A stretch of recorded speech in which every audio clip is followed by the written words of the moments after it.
ایک نیک شخص کے گھر کی دیوار اچانک گر گئی۔ اسے بڑی پریشانی لاحق ہوئی اور وہ اسے دوبارہ بنوانے کے لیے کسی مزدور کی تلاش میں گھر سے نکلا اور چوراہے پر جا پہنچا۔ وہاں اس نے مختلف مزدوروں کو دیکھا جو کام کے انتظار میں بیٹھے تھے۔ ان میں ایک نوجوان بھی تھا جو سب سے الگ تھلگ کھڑا تھا، اس کے ایک ہاتھ میں تھیلا اور دوسرے ہاتھ تیشہ تھا۔ اس شخص کا کہنا ہے کہ میں نے اس نوجوان سے پوچھا، کیا تم مزدوری کرو گے؟ نوجوان نے جواب دیا، ہاں۔ میں نے کہا، گارے کا کام کرنا ہوگا۔ نوجوان کہنے لگا، ٹھیک ہے، لیکن میری 3 شرطیں ہیں، اگر تمہیں منظور ہوں تو میں کام کرنے کے لیے تیار ہوں۔ پہلی شرط یہ ہے کہ تم میری مزدوری پوری ادا کرو گے۔ دوسری شرط یہ ہے کہ مجھ سے میری طاقت اور صحت کے مطابق کام لو گے، اور تیسری شرط یہ ہے کہ نماز کے وقت مجھے نماز ادا کرنے سے نہیں روکو گے۔ میں نے یہ تینوں شرطیں قبول کر لیں اور اسے ساتھ لے کر گھر آ گیا، جہاں میں نے اسے کام بتایا اور کسی ضروری کام سے باہر چلا گیا۔ جب میں شام کے وقت واپس آیا تو دیکھا کہ اس نے عام مزدوروں سے دوگنا کام کیا تھا۔ میں نے بخوشی اس کی اجرت ادا کی اور وہ چلا گیا۔ دوسرے دن میں اس نوجوان کی تلاش میں دوبارہ اس چوراہے پر گیا، لیکن وہ مجھے نظر نہیں آیا۔ میں نے دوسرے مزدوروں سے اس کے بارے میں دریافت کیا تو انہوں نے بتایا کہ وہ ہفتے میں صرف ایک دن مزدوری کرتا ہے۔ یہ سن کر میں سمجھ گیا کہ وہ عام مزدور نہیں بلکہ کوئی بڑا آدمی ہے۔ میں نے ان سے اس کا پتہ معلوم کیا اور اس جگہ پہنچا تو دیکھا کہ وہ نوجوان زمین پر لیٹا ہوا تھا اور اسے سخت بخار تھا۔ میں نے اس سے کہا، میرے بھائی، تو یہاں اجنبی ہے، تنہا ہے اور پھر بیمار بھی ہے۔ اگر پسند کرو تو میرے ساتھ میرے گھر چلو اور مجھے اپنی خدمت کا موقع دو۔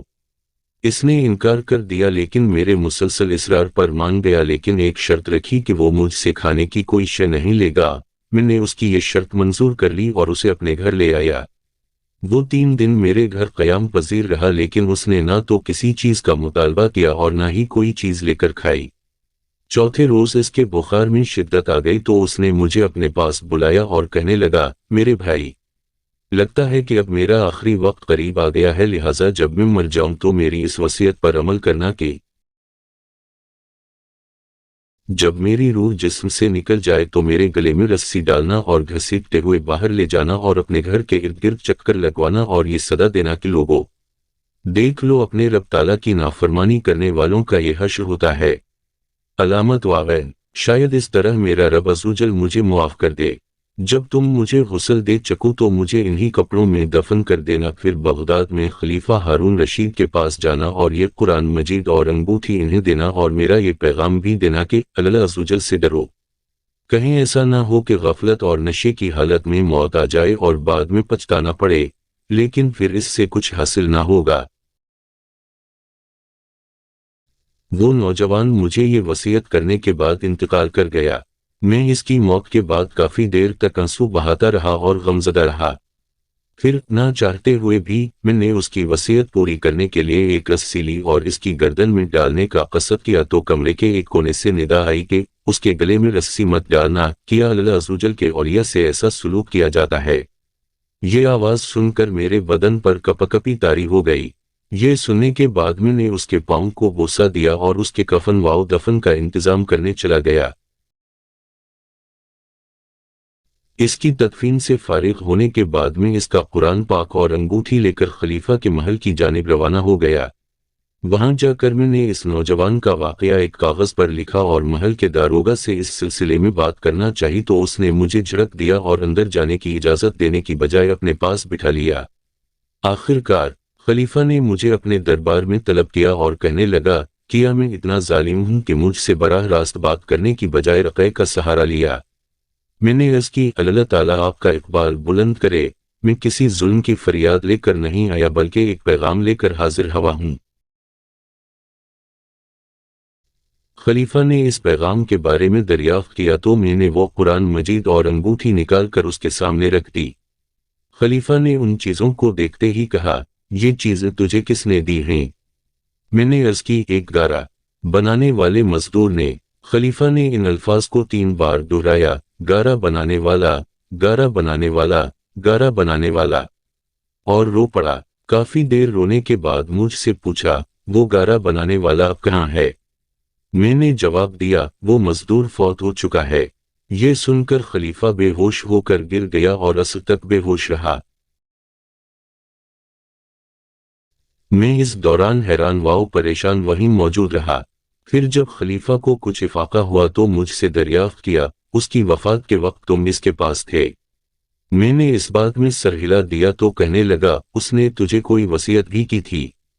میں نے اسے نوجوان کی وصیت بتائی اور وہ پیغام بھی دے دیا جو اس نوجوان نے خلیفہ کے لیے چھوڑا تھا۔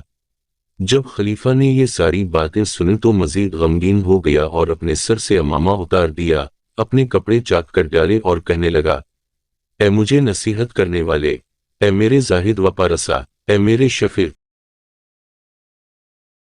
اس طرح کے بہت سے القابات خلیفہ نے اس مرنے والے نوجوان کو دیے اور مسلسل آنسو بھی بہاتا رہا۔ یہ سارا معاملہ دیکھ کر میری حیرانی اور پریشانی میں مزید اضافہ ہو گیا کہ خلیفہ ایک عام سے مزدور کے لیے قدر غم زدہ کیوں ہے۔ جب رات ہوئی تو خلیفہ نے مجھ سے اس کی قبر پر لے جانے کی خواہش ظاہر کی تو میں اس کے ساتھ ہو لیا۔ خلیفہ چادر میں منہ چھپائے میرے پیچھے پیچھے چلنے لگا۔ جب ہم قبرستان میں پہنچے تو میں نے ایک قبر کی طرف اشارے کر کے کہا، علی جا، یہ اس نوجوان کی قبر ہے۔ خلیفہ اس کی قبر سے لپٹ کر رونے لگا۔ پھر کچھ دیر رونے کے بعد اس کی قبر کے سرہانے کھڑا ہو گیا اور مجھ سے کہنے لگا، یہ نوجوان میرا بیٹا تھا، میری آنکھوں کی ٹھنڈک اور میرے جگر کا ٹکڑا تھا۔ ایک دن یہ رقص و سرور کی محفل میں گم تھا کہ مکتب میں کسی بچے نے یہ آیت کریمہ تلاوت کیا۔ ترجمہ کنز الایمان۔ کیا ایمان والوں کو ابھی وہ وقت نہ آیا کہ ان کے دل جھک جائیں اللہ کی یاد کے لیے؟ جب اس نے یہ آیت سنی تو اللہ تعالیٰ کے خوف سے تھر تھر کانپنے لگا اور اس کی آنکھوں سے آنسوؤں کی جڑی لگ گئی اور یہ پکار پکار کر کہنے لگا، کیوں نہیں، کیوں نہیں؟ اور یہ کہتے ہوئے محل کے دروازے سے باہر نکل گیا۔ اس دن سے ہمیں اس کے بارے میں کوئی خبر نہ ملی یہاں تک کہ آج تم نے اس کی وفات کی خبر دی۔